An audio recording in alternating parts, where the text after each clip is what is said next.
Welcome to the Right Away Writing Workshops with me, Lisa Allen Agustin. Dialogue is the direct speech of characters in a book, story, film, or play. Learning to write good dialogue is essential for writers. Good dialogue is so lifelike, it flies off the page. Bad dialogue stumbles around like a zombie bashing stuff. But how do you write good dialogue? First, punctuation is important. Dialogue is usually set apart from the rest of the text by quotation marks or inverted commas. Thoughts can also work like dialogue and are represented in italics. There's usually attribution in dialogue, something to show who says what. Exchanges of short text messages can also be considered a kind of dialogue. Just as in life, dialogue in writing is meant to convey the thoughts and feelings of the speaker. Unlike in life, dialogue in writing is always purposeful.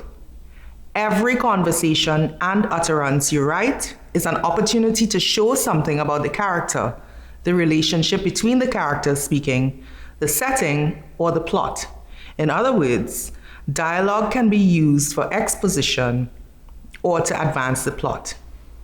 The track was muddy and lined with tire patterns and chicken feathers. It was so muddy that we couldn't properly maneuver our bikes through it, so we had to roll them up.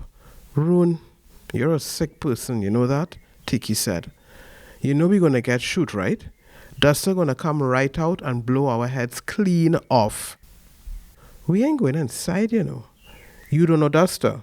If we ain't get shoot, he gonna sick man gauge can't we? I hear that dog could bite a chicken head clean off. I laughed. You think the dog could have dig a hole and put dumpling in it?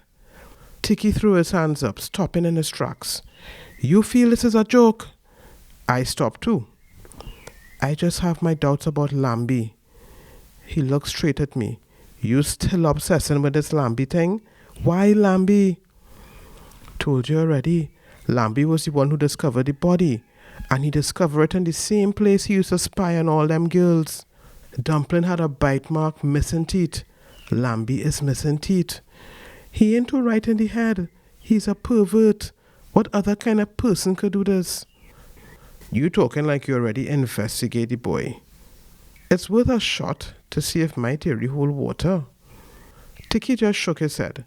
He knew there was nothing he could say, and I knew he was just looking out for me. Didn't want me to be doing nothing stupid. We continued up the track.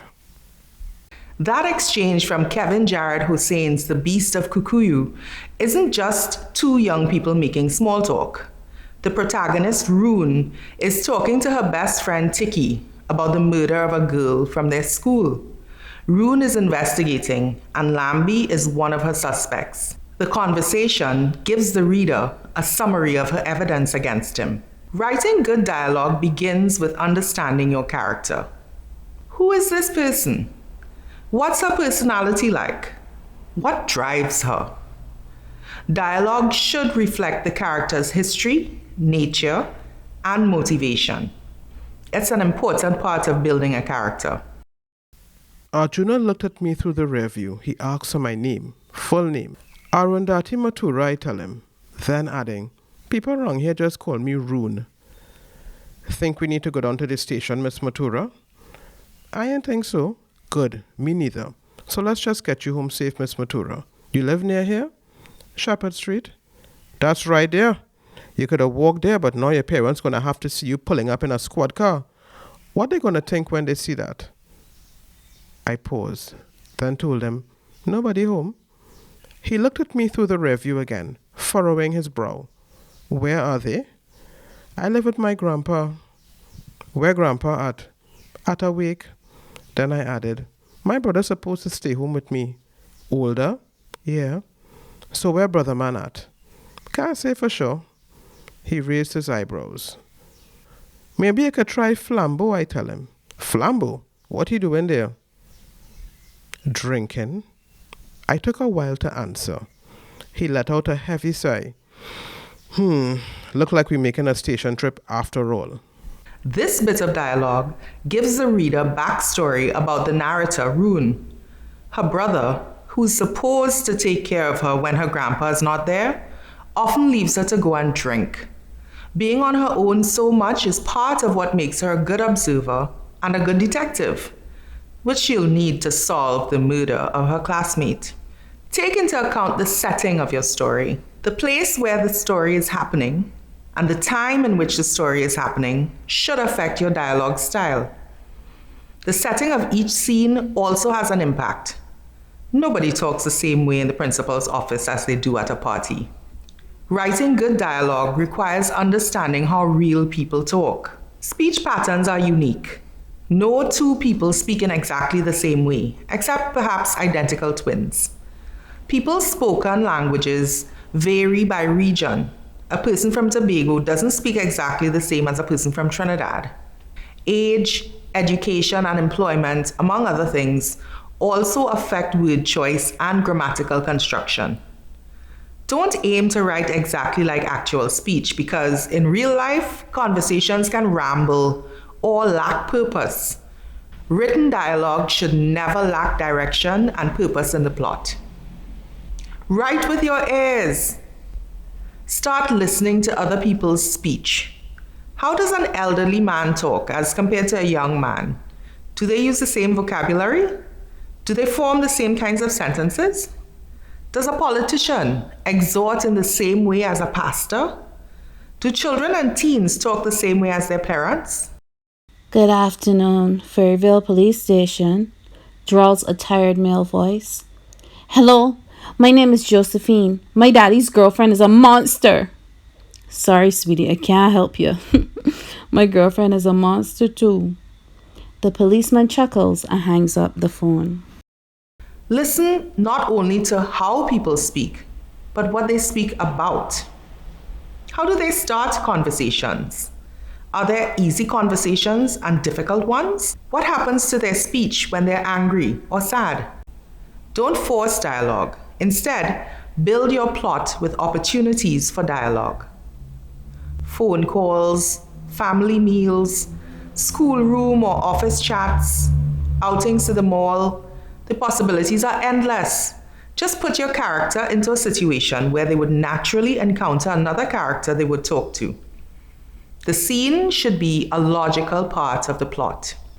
There's no such thing as too much dialogue. Some novels are written only in dialogue. However, relying too heavily on dialogue might detract from your using narrative description, where you show the story instead of telling it. And the truth is that real human communication is mostly nonverbal, without words at all. Caribbean writers sometimes ask how much English Creole they should use in their dialogue and their narration. Lots of famous Caribbean books and stories are written only in standard English, not the Creole or the dialect most of us talk in the English-speaking Caribbean.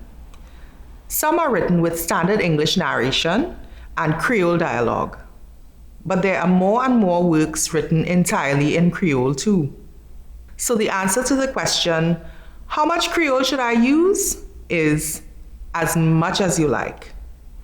Creoles have their own grammatical rules, so be just as exact and careful with spelling, punctuation, and usage in Creole as in standard English.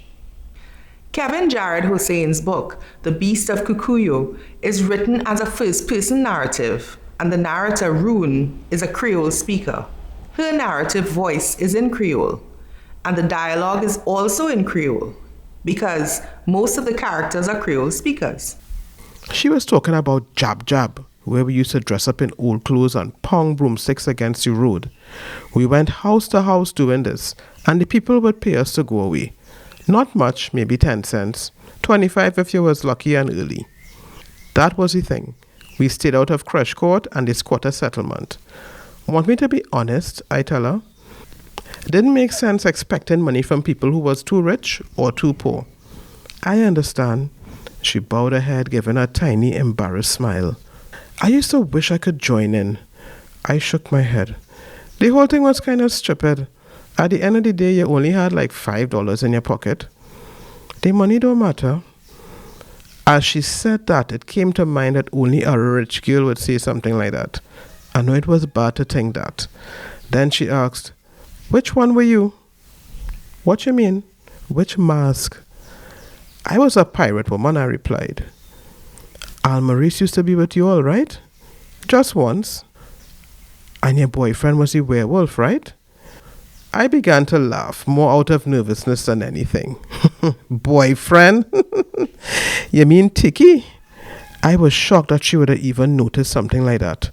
Before this project, she never even said a word to me, but I tried to keep it straight. "It ain't like that," I tell her. "It ain't have no name for what we have."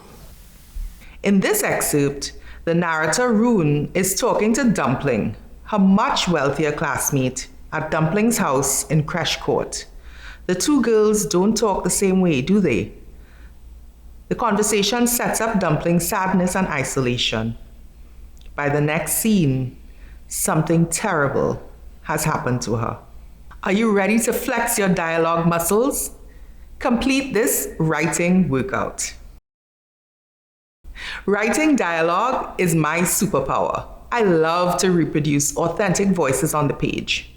My challenge to you is to write a story in which 3 main characters are of different ages, come from different places, and have different backgrounds. The characters must talk to one another, and the dialogue must be important to the conflict and resolution. Run the dialogue checklist. Is the punctuation correct? Is there attribution where needed? Is it true to the character and setting? Did you write with your ears? Is it purposeful? Does it develop plot, character, or setting? Is it a logical part of the plot? Happy writing!